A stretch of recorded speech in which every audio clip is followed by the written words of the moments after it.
Tanama est un mot taïno qui signifie papillon. Symboliquement, il nous renvoie à un monde naturel, à la Guadeloupe, sa forme, et également à des symboliques spirituelles.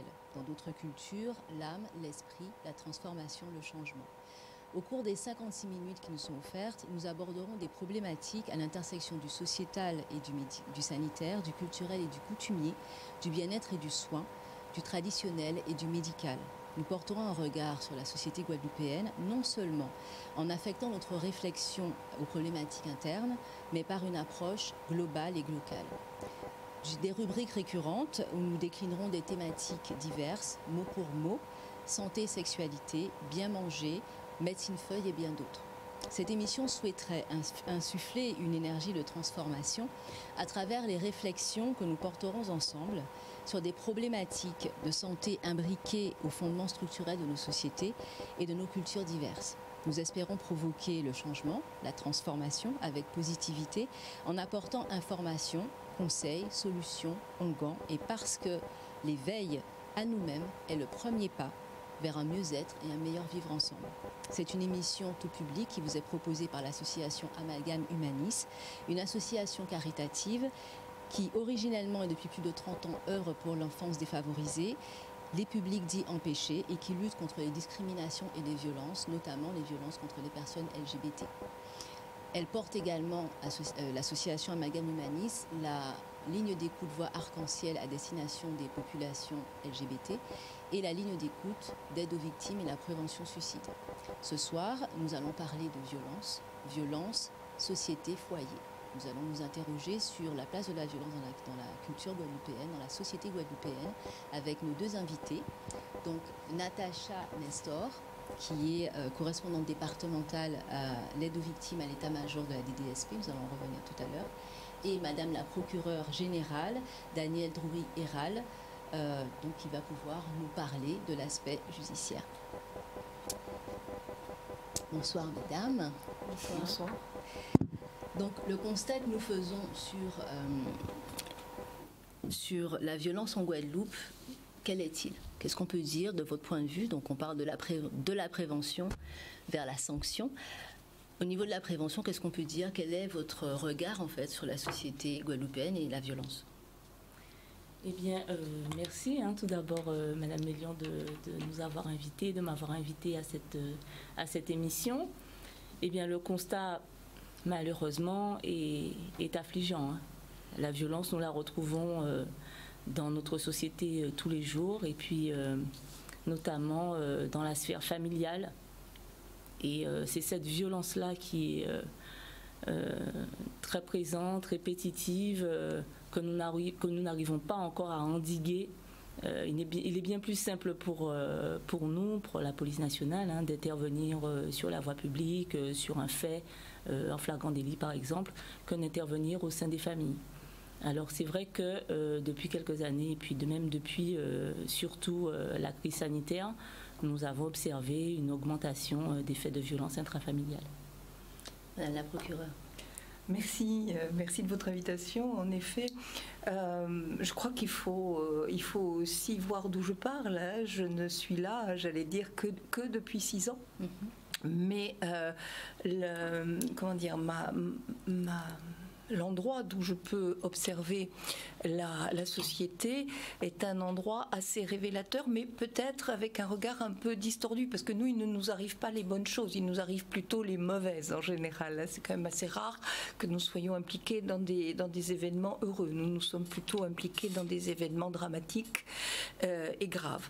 Mais lorsque je suis arrivée il y a 6 ans maintenant, j'ai été comment dire, happée par la violence des affaires qui nous étaient soumises.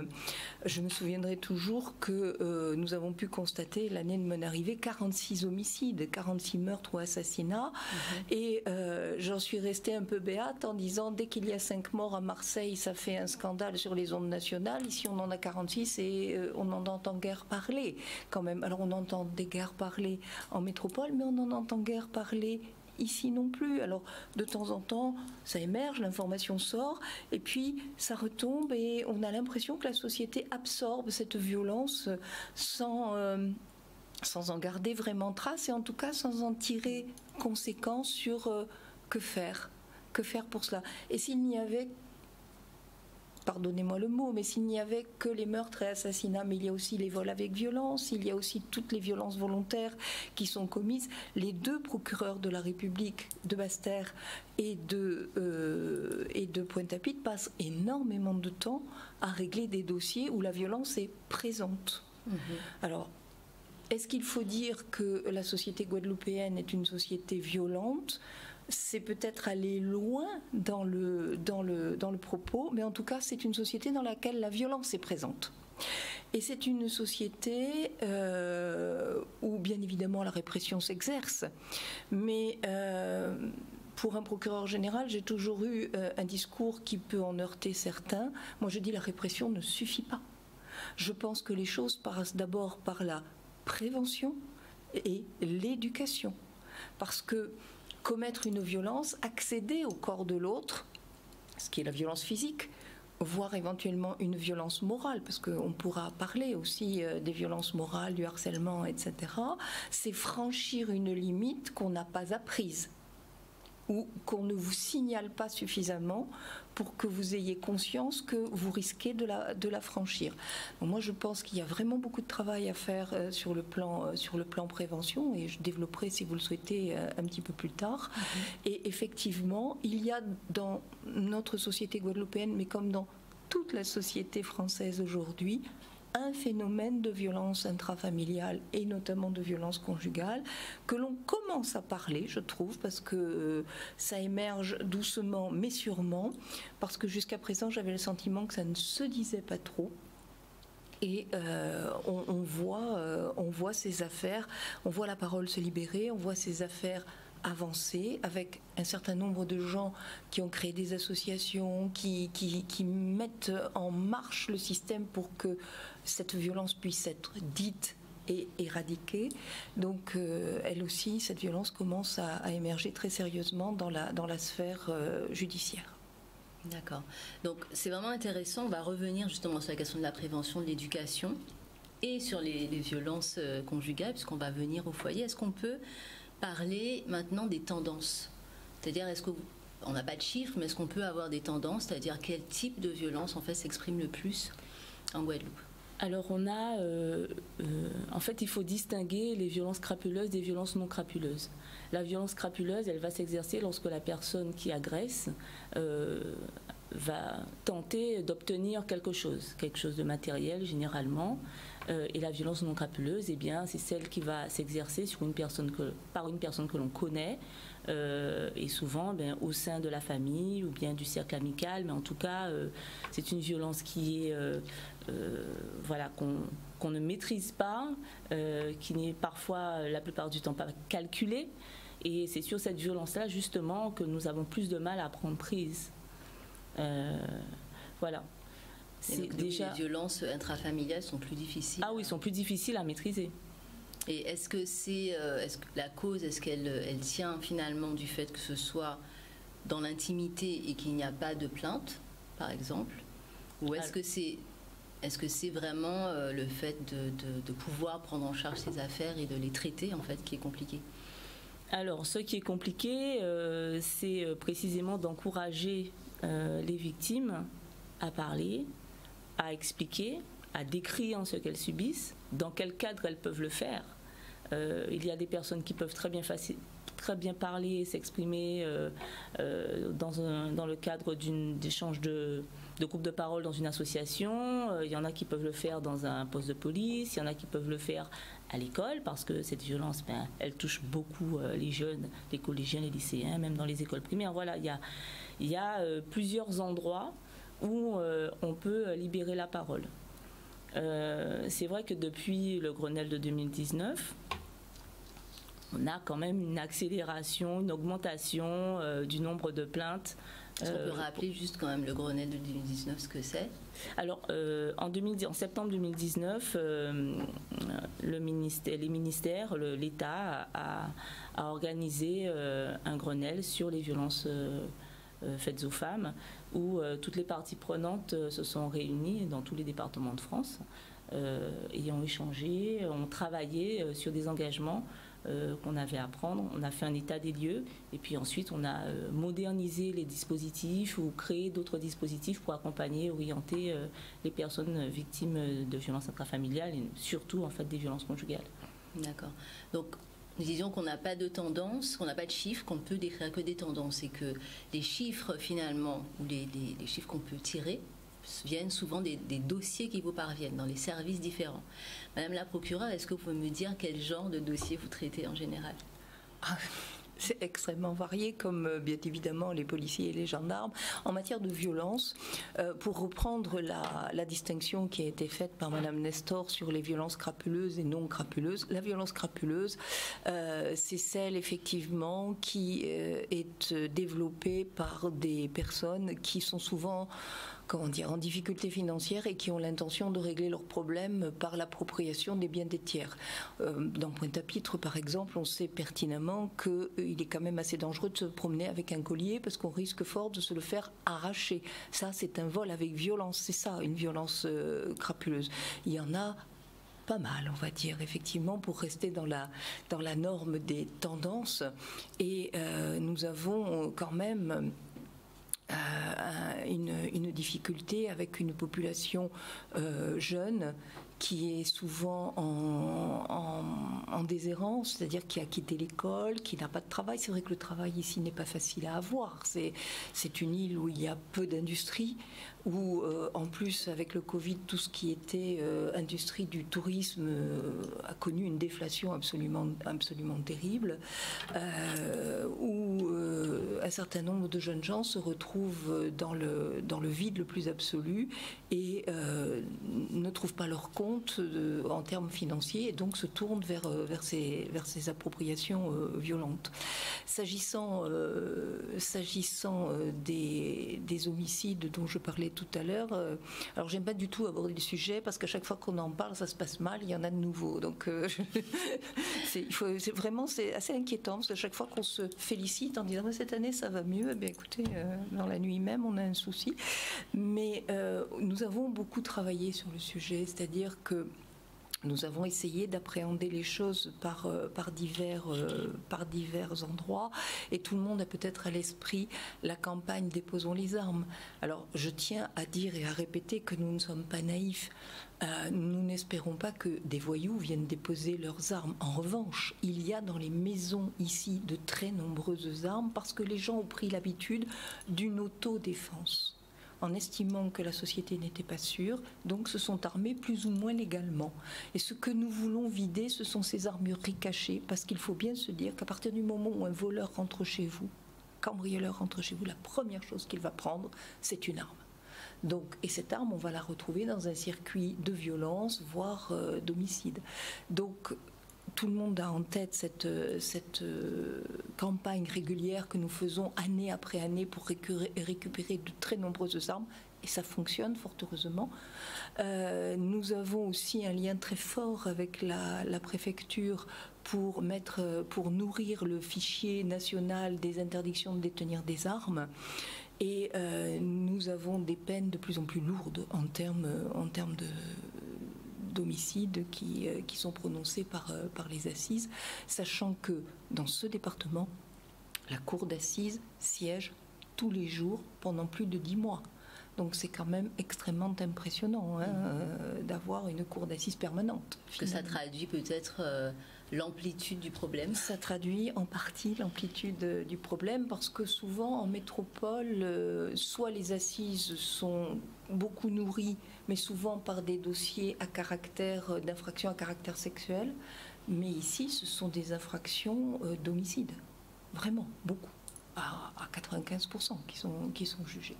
Donc voilà le type de dossier qui est un peu emblématique chez nous, mais nous avons aussi toutes les violences ordinaires, j'allais dire, que l'on trouve au quotidien, que ce soit entre mineurs, que ce soit dans la famille, c'est vraiment un sujet. Quand je suis arrivée, j'ai essayé dans un premier temps de dire mais attendez, il y a d'autres sujets à traiter. On me dit, ah oui, mais non, la violence, c'est essentiel, vraiment. Effectivement, on s'est attaqué à la violence. Mais petit à petit, j'allais dire, avec un travail de fond et avec beaucoup d'engagement, nous avons réussi peut-être à sortir un petit peu de ce système où on ne voyait que cela, parce que c'est un arbre qui cachait la forêt.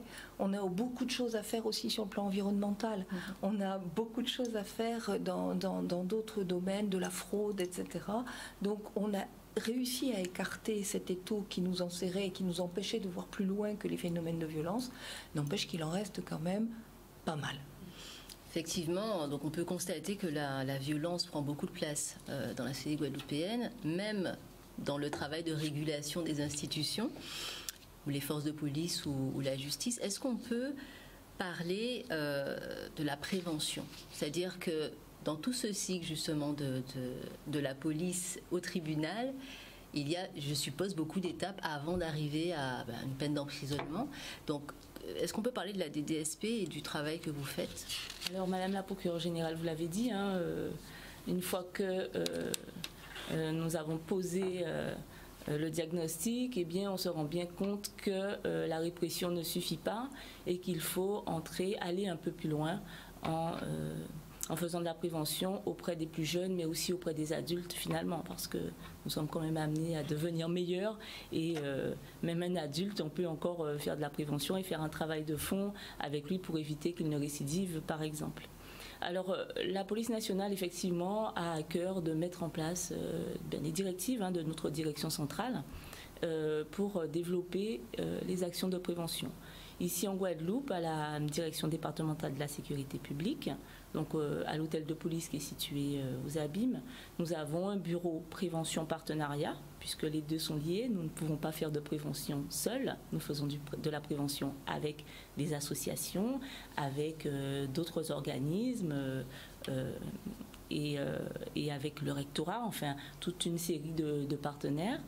Et nous mettons en place effectivement des mesures de responsabilisation, un accompagnement, une orientation pour les parents. Nous recevons des enfants, des jeunes, des adolescents qui sont signalés, soit par le rectorat, par un établissement scolaire ou une association qui travaille avec des jeunes.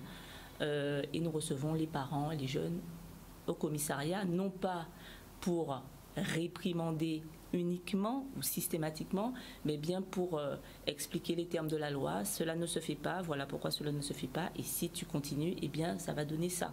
Voilà, c'est vraiment presque de l'éducation, et puis responsabiliser les parents et mettre face à leurs engagements. Ils ont un enfant, ils sont aussi responsables des comportements de leur enfant. Oui, alors effectivement, on peut constater qu'il y a donc un travail éducatif, préventif qui est fait par la police, parce que dans l'imaginaire collectif, la police est toujours répressive, donc c'est intéressant de le savoir. Et quel constat est-ce qu'on peut faire justement sur la santé émotionnelle des familles, si on peut dire? Ce qu'on observe, c'est un manque de maîtrise de ces émotions, que ce soit du côté des parents comme du côté des enfants. Il y a vraiment, on dirait que les parents qui ont l'autorité parentale perdent pied et nous appellent au secours. Ils appellent au secours soit franchement, soit par des signaux lancés auprès des enseignants. Ou voilà. On sent qu'il y a un désengagement aussi, un désengagement des papas.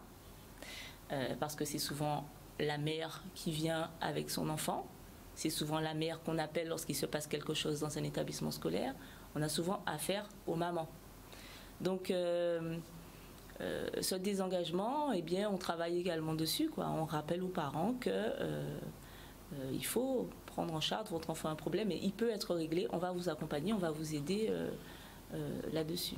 Alors il faut savoir quand même que dans la société guadeloupéenne, on a un taux important de familles monoparentales, qu'on appelle matrifocales, où le père est démissionné ou démissionnaire. C'est pas toujours le cas. Enfin, parfois, les pères veulent s'engager. Et bon, voilà, ça c'est. Donc, est-ce que c'est dû justement à ce schéma qui est quand même propre à notre histoire, hein? La famille matrifocale, la femme potomitan, le père absent. Ou est-ce qu'on peut attribuer aussi ce désengagement des parents par rapport à des pratiques aujourd'hui qu'on a? Bon, je vais parler du numérique par exemple. On a l'impression que les enfants sont un peu laissés face beaucoup de formes de violence, qu'ils absorbent justement beaucoup de formes de violence avec la télévision, les films, le cinéma, l'Internet, ou même quand on pense qu'on bride l'Internet, ils sont parfois beaucoup plus, j'allais dire, cyberlettrés que leurs parents.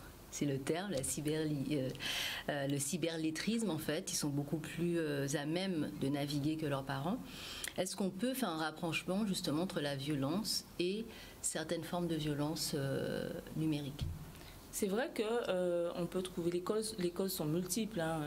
On ne va pas stigmatiser non plus les familles monoparentales. Dans toutes les familles monoparentales, on ne retrouve pas des cas d'enfants violents ou de parents violents. Il y a des mères qui élèvent très bien leurs enfants seuls. Il y a des parents séparés qui élèvent très bien leurs enfants en étant séparés. On ne va pas généraliser sur ce point-là.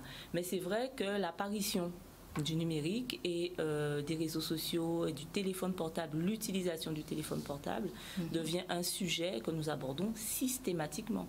Parce que le harcèlement moral, par exemple, le harcèlement scolaire est continuel lorsqu'il est fait avec un téléphone portable. Le harcèlement à l'école a toujours existé, quasiment. Mais il est exponentiel. Avec l'utilisation des téléphones. Lorsqu'un enfant allait à l'école et qu'il savait qu'il se faisait harceler par un camarade, les vacances de la Toussaint arrivaient, voilà, on oubliait les problèmes, on rentrait à l'école, c'était fini. Aujourd'hui, le harcèlement continue. Il y a des pratiques et puis cette addiction aux réseaux sociaux, il touche quasiment tous les enfants de la 6e à la terminale. Tout se fait par le biais du téléphone portable. C'est continu, c'est exponentiel et en plus c'est presque indélébile. Et pourtant les téléphones sont interdits dans les établissements scolaires. Tout à fait. Donc on va prendre une page de pub maintenant et on revient avec Madame la procureure pour réagir sur la question du numérique.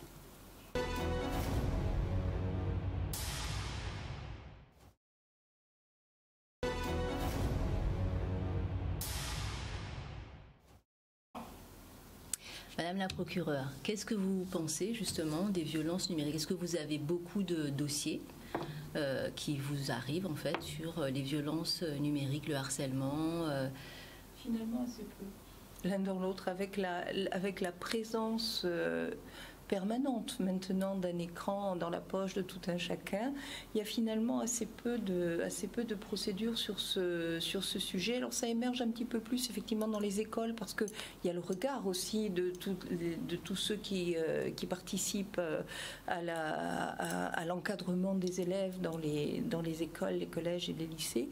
Mais en tout état de cause, il n'y a pas énormément de plaintes sur ce sujet. Moi, je voudrais revenir sur la prévention quand même, parce que dans le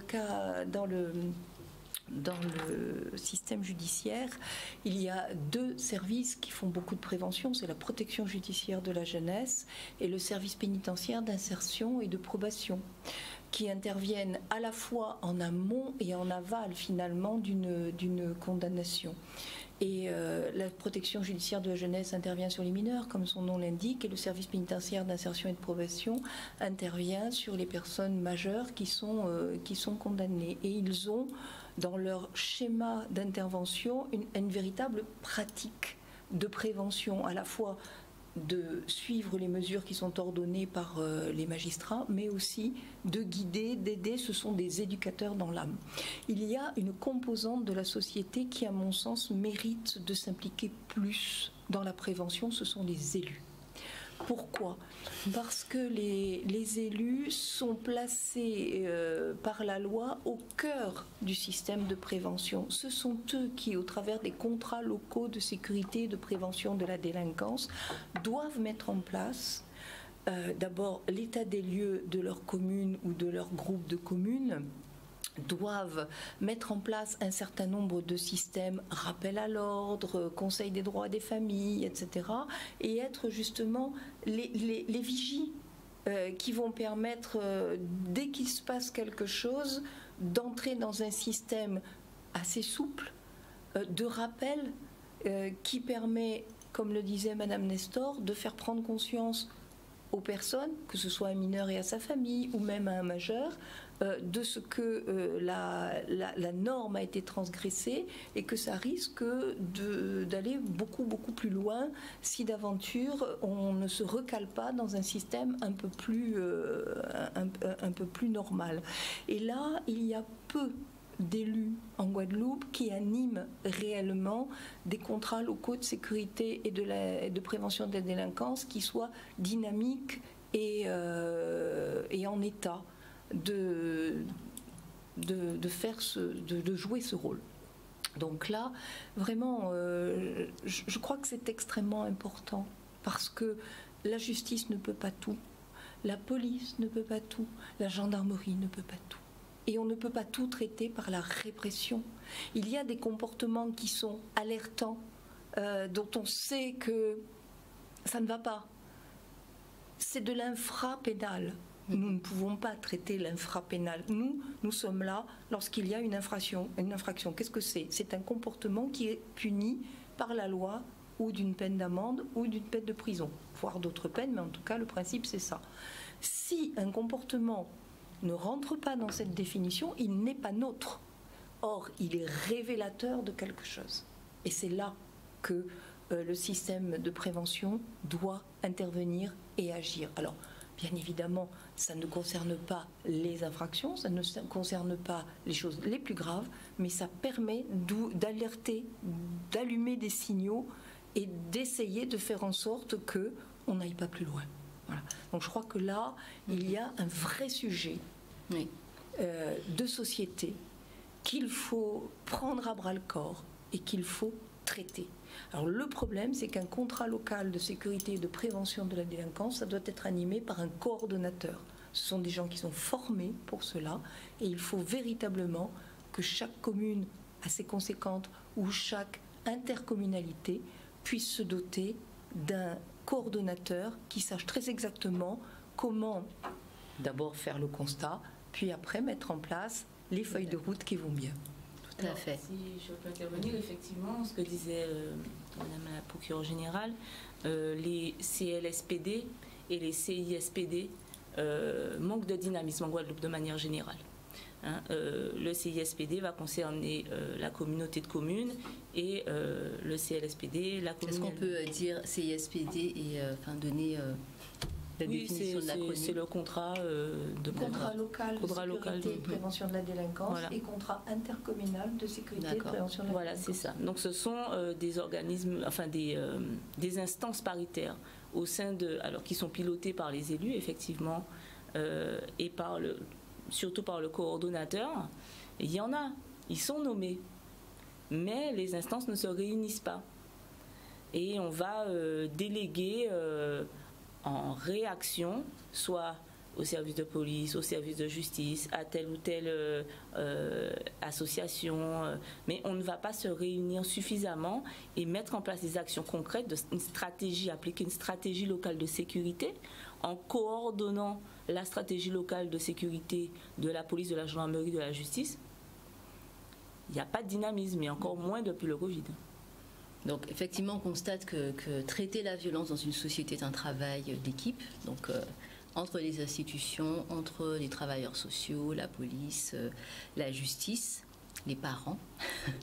Tout ça, ce sont des acteurs importants. Donc on fait le constat quand même depuis le Grenelle de 2019, on a fait le constat qu'il y a donc de la violence interpersonnelle et de la violence de genre. On sait que dans la Caraïbe, si on doit comparer la Guadeloupe avec d'autres pays de la Caraïbe, anglophones ou hispanophones, ce ne sont pas les mêmes formes de violence de genre qui s'expriment. En Guadeloupe, c'est ce qu'on appelle le féminicide, peut-être de manière abusive, on va y revenir, et la violence conjugale. Ça peut être le viol dans d'autres territoires caribéens, comme par exemple dans les pays anglophones majoritairement. Quel est le constat qu'on peut faire justement sur les violences de genre en Guadeloupe ? Est-ce que c'est plus représenté que dans l'Hexagone ? C'est une vraie question parce que il y a quelques années quand même on parlait de féminicide, qui est quand même un terme très fort. Donc est-ce qu'on peut revenir justement sur... Alors, le féminicide, ça va être le meurtre d'une femme, le meurtre d'une personne parce qu'elle est une femme, si on définit le féminicide de cette façon-là. Alors que les violences conjugales qui entraînent le décès d'une personne, ça peut être un féminicide ou un homicide ou autre, puisque là on entre dans, si on rentre dans la communauté LGBT, voilà, on peut avoir des violences conjugales dans des couples homosexuels, donc hommes ou femmes. Le constat que l'on peut faire, c'est bien que la parole s'est libérée, donc on a de plus en plus de dépôts de plaintes, de plus en plus de femmes qui viennent pour nous exposer leurs difficultés. Alors, une petite parenthèse avant de continuer, est-ce que les langues se délient plus depuis les fameux mouvements MeToo, Balance ton porc, qui semblent avoir... Sur les réseaux sociaux, oui. Ouais. Oui, sur les réseaux sociaux, oui. Après, faire la démarche, d'entamer une procédure judiciaire à l'encontre de la personne qui vous a violenté, ça c'est autre chose. Faire la démarche lorsqu'il s'agit du père de vos enfants, faire la démarche lorsqu'il s'agit de son compagnon, de son époux, qu'on a une relation amoureuse avec une personne, lorsqu'on a une relation amoureuse avec une personne, c'est autre chose. Sur les réseaux sociaux, effectivement, on peut balancer... librement. Oui, c'est un exutoire, quelque part. Mais on observe, par contre, c'est assez subtil, que les violences conjugales, et je ne sais pas si Madame la procureure générale va me rejoindre là-dessus, s'exercent plus lorsque les couples ne sont pas mariés, entre concubins. Ou entre... voilà, on observe, en tout cas nous à Pointe-à-Pitre, on observe qu'il y a moins de violences conjugales dans les couples mariés. Mais bon, c'est à force de pratique qu'on s'en rend compte. Et puis les violences conjugales sont surtout exercées sur des ex-concubines, des ex-conjointes. Effectivement, il y a quelques années, il y a eu Sandra, je crois, en Martinique, qui avait été brûlée. On a vu plusieurs cas comme ça de femmes qui avaient été brûlées, poignardées par leur ex-compagnon. Oui, lorsque le compagnon refuse la séparation, à ce moment-là, les violences viennent s'exercer. Mais en Guadeloupe aussi, nous avons eu... oui, tout à fait. Bien sûr. En Guadeloupe aussi, on a ce genre de cas. Madame la procureure, qu'est-ce que... Alors, le féminicide n'est pas une catégorie juridique. Nous connaissons le meurtre, l'assassinat. La loi dit que lorsque des violences, qu'elles soient fatales ou pas, sont commises sur un conjoint ou un ex-conjoint, c'est une circonstance aggravante. C'est-à-dire qu'on est plus puni si on commet des violences à l'égard d'un conjoint ou d'un ex-conjoint. On encourt une peine plus lourde. Mais il n'y a pas, j'allais dire, de sanctions spécifiques de genre. Voilà, je crois qu'il faut bien se mettre ça en tête, parce qu'aujourd'hui on a beaucoup, pris ce terme de féminicide, mais il est un peu extensif pour moi. Oui. Donc, alors, nous n'avons pas, depuis les 6 années où je travaille en Guadeloupe, il n'y a pas énormément, alors je modère le propos, attention, parce qu'il n'y a pas énormément de meurtres ou d'assassinats de conjoints. Dans les 46 dont je parlais, ce sont quasiment des inconnus qui se sont, ou des gens en tout cas qui n'avaient pas de lien affectif entre eux, qui se sont tués. Vous voyez ce que je veux dire ? Il n'y a pas une prévalence du meurtre ou de l'assassinat du conjoint. Ça, c'est déjà une excellente chose, me semble-t-il. Il n'empêche qu'il y en a, bon an, mal an, 1 ou 2 par an. Voilà. Et c'est 1 ou 2 de trop. Là-dessus, je suis tout à fait d'accord. On en a effectivement eu un où c'est une dame qui a tué son ancienne petite amie. Voilà, ça n'exclut personne, mais ça n'est pas hyper répandu dans le tableau que je vous faisais tout à l'heure, qui est quand même un tableau assez sombre. Sur les violences intrafamiliales et conjugales, je pense que c'est le fait qu'on en parle, si vous voulez, assez librement maintenant dans une émission comme la vôtre ou dans d'autres, que c'est ce mot un peu galvaudé aujourd'hui, il y a une libération de la parole. En tout cas, on se dit, je ne suis pas seule à vivre cela, et ça n'est pas une honte, c'est moi la victime, je n'ai rien à me reprocher. Voilà, je crois qu'il y a quelque part de cet ordre-là. Il y a aussi mis en place un certain nombre de lieux d'accueil de la parole et de facilitation de la parole. Il fut une époque, par exemple, où une personne qui venait se plaindre de violence conjugale, on lui posait directement la question, est-ce que vous déposez plainte? Procès verbal, est-ce que vous déposez plainte? Et ça, c'était bloquant. Oui. Déposer plainte, ça veut dire, dans l'imaginaire, c'est envoyer le père de mes enfants en prison. Bah non, c'est pas ça. Donc, en réalité, il a fallu rappeler, par exemple, qu'on pouvait aller dire ce que l'on subissait, et qu'on n'était pas obligé à la fin du PV de dire je dépose plainte, parce qu'en réalité, ça n'est pas la plainte qui déclenche les poursuites, c'est la connaissance par le procureur de la République de faits. Donc, si on déclare sur un procès verbal qu'on a été frappé, le procès verbal partira chez le procureur de la République, qu'il y ait une plainte ou pas, le procureur de la République va traiter. Oui. Clairement. Donc il a fallu rappeler ça, il a fallu mettre en place des unités médico-judiciaires où les médecins légistes reçoivent les personnes, font les certificats médicaux, et ça c'est extrêmement important en matière de violence intrafamiliale. Il faut absolument faire constater tout. Et on y reviendra si vous le souhaitez. Mais le médecin légiste constate, fait un petit interrogatoire pour voir à peu près dans quelle norme de violence il se situe. Est-ce qu'il y a un danger vraiment très prégnant, ou est-ce que c'est un début de violence où il y a quand même danger, mais pas dans l'instant? Et le médecin légiste peut conserver le certificat médical, il ne l'envoie pas immédiatement au procureur de la République. Donc la personne sait que d'une part elle peut le laisser là, elle n'est pas obligée de le ramener à la maison, on ne sait jamais, et elle pourra le prendre plus tard, ou elle peut le partir avec et en faire ce qu'elle souhaite. Vous voyez, un certain nombre de petites choses comme ça qu'on aurait peut-être un peu de temps à lister immédiatement, qui ont fait qu'on a permis à la victime de violences intrafamiliales de dénoncer les faits sans en subir de culpabilité et sans en subir de contre-coup. Donc c'est très intéressant parce qu'effectivement, on se dit que quand on subit des violences, il faut porter plainte, il faut entamer une procédure. Or, il y a énormément d'autres options dans la gestion justement de ce genre de crise.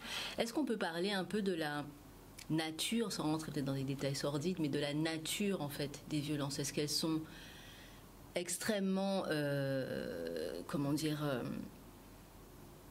j'ai pas envie de dire extrêmement violentes, mais bon, pour le coup c'est un peu, sans faire de redondance, mais est-ce qu'on peut parler de la nature en fait des violences? Elle est polymorphe. Elle est polymorphe. Soit ce sont des coups, soit ce sont des violences psychologiques, des injures, des comportements inadmissibles où on peut aller jusqu'à enfermer quelqu'un, où on peut l'injurier, le rabaisser, etc. C'est polymorphe. J'allais dire, à partir du moment où la violence s'installe au niveau de la famille et curieusement au niveau du couple, tout est possible, j'allais dire.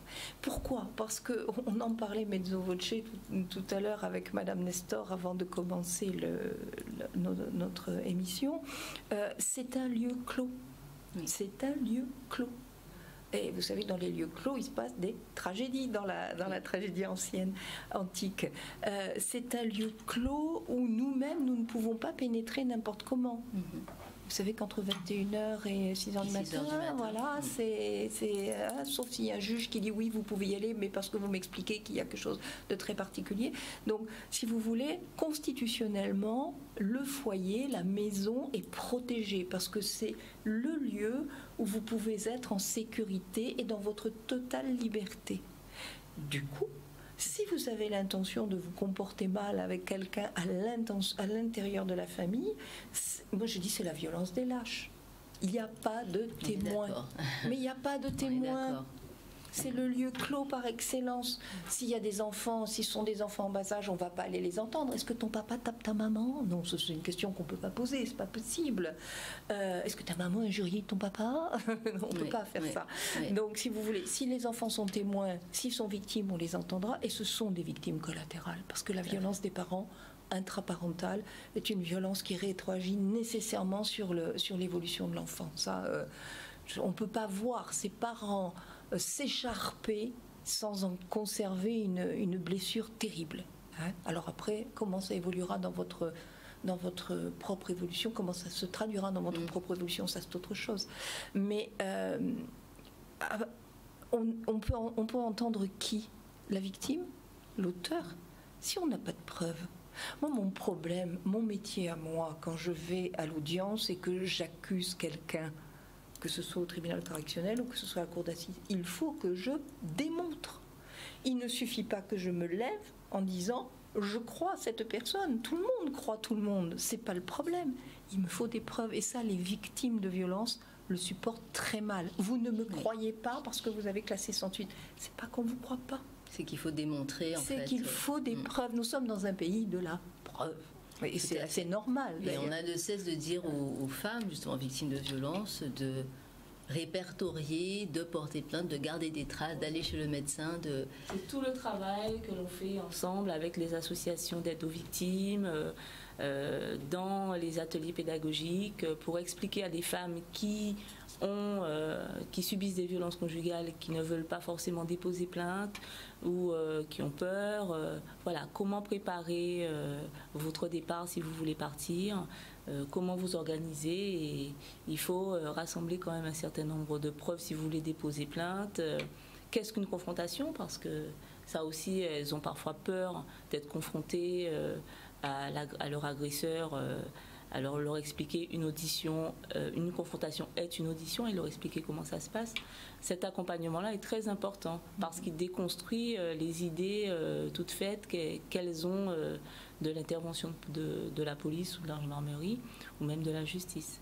Il faut renseigner et puis informer les gens. C'est aussi pour ça que nous sommes là aujourd'hui. Hein. Et puis toutes les conférences, tous les webinaires, tout ce on profite nous aussi des réseaux sociaux pour faire passer des messages et leur dire qu'elles ne sont pas seules ou qu'ils ne sont pas seuls, parce qu'il y a des hommes aussi qui subissent des violences conjugales, des violences qui peuvent être effectivement des violences physiques, des violences psychologiques et des violences économiques aussi. Il y a des femmes que l'on prive de leur carte bleue, de leur compte en banque, il y a des femmes qui travaillent, qui ne peuvent pas jouir d'elles-mêmes librement de leur salaire. Ça, c'est une violence aussi. Tout à fait. Donc, on constate quand même que le foyer peut être le lieu où on est pris en otage, justement, par les personnes les plus proches de nous. Est-ce qu'on peut parler successivement, puisqu'on a parlé justement des violences conjugales, en disant qu'effectivement les hommes peuvent être victimes de violences, on ne le dit pas assez, peut-être parce qu'ils ne portent pas suffisamment plainte non plus. Parce qu'ils sont beaucoup moins nombreux. Beaucoup moins nombreux aussi, il faut le dire. Ils ont honte. Oui. Un homme va avoir beaucoup de mal à dire qu'il subit des violences de son épouse ou de son conjoint. C'est véritablement, c'est vrai qu'ils sont moins nombreux.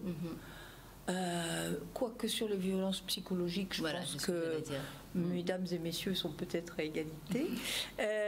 Mais les hommes ont honte. Oui. Tellement honte. Les femmes ont peur, mais les hommes ont honte. Oui. Alors, il nous reste 5 minutes avant la fin de l'émission. Est-ce qu'on peut aborder rapidement la question des personnes LGBT? Rapidement, est-ce qu'on a des dossiers ou des cas ou des affaires, en tout cas, qui concernent les personnes LGBT, et également la place de la maladie mentale dans certaines affaires? Est-ce qu'on a des cas de personnes qui souffrent en fait de maladie mentale et qui donnent lieu en fait à des violences intrafamiliales? Alors bien sûr que nous sommes confrontés à des personnes qui sont schizophrènes ou très dépressives, nous sommes confrontés à cela, mais nous avons une intervenante sociale en commissariat qui va orienter cette personne vers un psychologue, une psychologue. Enfin, la personne n'est jamais seule de toute façon, qu'elle soit victime ou auteur. Il y a toujours un accompagnement qui est possible. Et puis, sur la communauté LGBT, eh bien, il n'y a pas de différence pour nous. Une personne, quelle que soit son orientation sexuelle, fait appel à la police, elle est reçue comme n'importe quelle autre personne, quoi. Madame la procureure. C'est pas un phénomène émergent actuellement. Je dis, j'ai le souvenir d'un dossier de meurtre, mais c'est pas un phénomène, j'allais dire, comptablement visible chez nous, déjà, pour l'instant. Donc à suivre et à voir.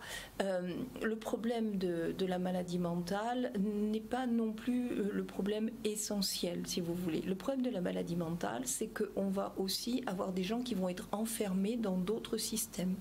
Et aujourd'hui, le législateur s'occupe beaucoup des lieux d'enfermement. Vous savez qu'il y a un contrôleur général des lieux de privation de liberté qui visite à la fois les prisons et les hôpitaux psychiatriques.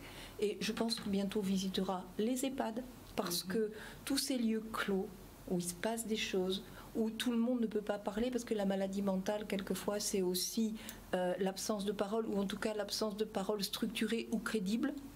Un peu compliqué la parole de la personne malade mentale. Il faut énormément d'aide et d'assistance pour la recueillir et pour l'analyser. Tous ces lieux clos, mais on en revient un peu au système clos, font l'objet aujourd'hui du regard du législateur très très appuyé et de l'entrée de plus en plus du juge, et notamment du juge des libertés de la détention. D'accord. Alors, nous allons conclure sur ça ce soir. Merci Madame la procureure générale, merci Madame Nestor d'être venue pour parler de la violence de la société au foyer. Donc, quelle conclusion peut en tirer? Le travail justement contre la violence est un travail collectif qui doit donc s'appuyer sur les institutions, mais également sur l'institution première qui est la famille, et que cette famille, ce foyer est bien souvent le théâtre en fait de drames qui bien souvent peut-être ne passent pas le pas de la porte, puisque bien trop souvent on garde ces problématiques en pratiquant l'omerta chez nous. Donc n'hésitez pas à vous diriger vers les institutions qui travaillent, qui œuvrent en fait à contrecarrer la violence.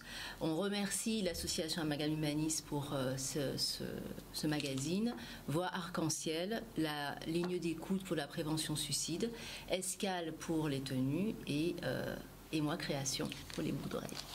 Bonne soirée.